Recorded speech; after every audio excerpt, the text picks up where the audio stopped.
Hi there, I'm Neil, also known as the Hairy Man, and I'm being forced to make this video. No, nobody's got a gun to my head or anything like that, but Profound Decisions have just released a new update to their rules, which makes my previous video about armour at the Empire system a bit null and void. So this is a video that's just going to address the changes that have been made to the armour system, just to keep everybody up to date in what's actually happening. So basically the changes have been made to medium and heavy armour. So if you wear light armour or mage armour, then there's no real difference. However, changes are pretty big.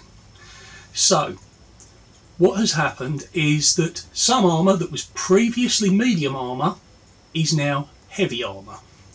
So to put that into context, heavy armour is now any metal armour or armour that looks like metal. So that's going to include the polyurethane plate, and it's also going to include aluminium or aluminum depending on the side of your pond you're on, and mail and other armours, and titanium armours which were previously medium because they were lighter. They've now moved up to the heavy category. So the biggest thing is that now plastic, sort of like polymer plates, that's now okay. You can now have armour that's made of foam. Basically, if it looks like metal armour, then it's going to count as heavy. The caveat still is you can't use cloth to represent heavy armour. So if you've got some of that old theatrical or what I call string mail, which is sort of like knitted and sprayed, then that's still not going to count as any kind of armour. So now all of those kinds of armour are going to give you the 4 extra hits and protection against cleave and impale calls. So it's made the game of a heavy fighter accessible to a lot more people, because obviously not everybody is able to carry the weight of really heavy mail or plate armour onto the field. Now medium armour, the qualification still remains the same, 3mm or more, but it's now leather or looks or a similar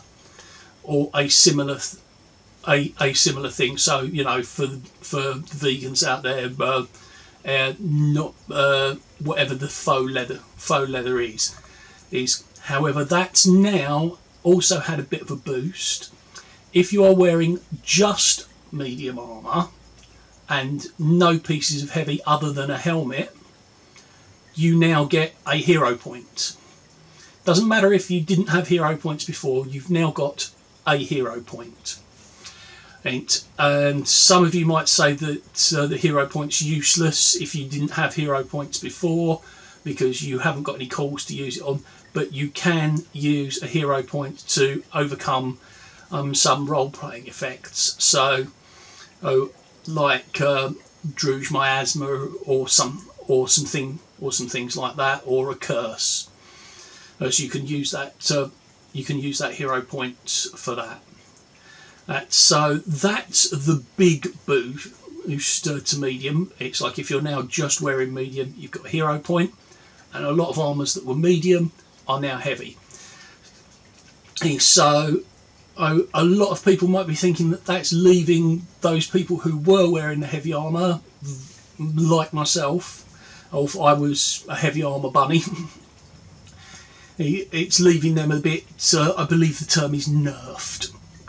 However, there is a new skill that you can buy if you are wearing a full suit of what was previously heavy. So it's a metal or that is steel or of a similar weight, and it is mail or plate armour and not ring mail. Then you are able to buy a skill called Dreadnought, which will give you an extra hit while wearing that armour. So that's all to the good. So this concludes my update to the armour situation, and I hope that's informative. So again, if you've got any questions or anything arising from this, it's always best to copy in Profound Decisions. Now, I realise that this is going to spark a lot of debate, but you know, let's treat each other like adults, and you know, keep everything reasonable. So until we are actually allowed to play again, everybody stay safe, and I'll see you on a field sometime soon. Bye bye.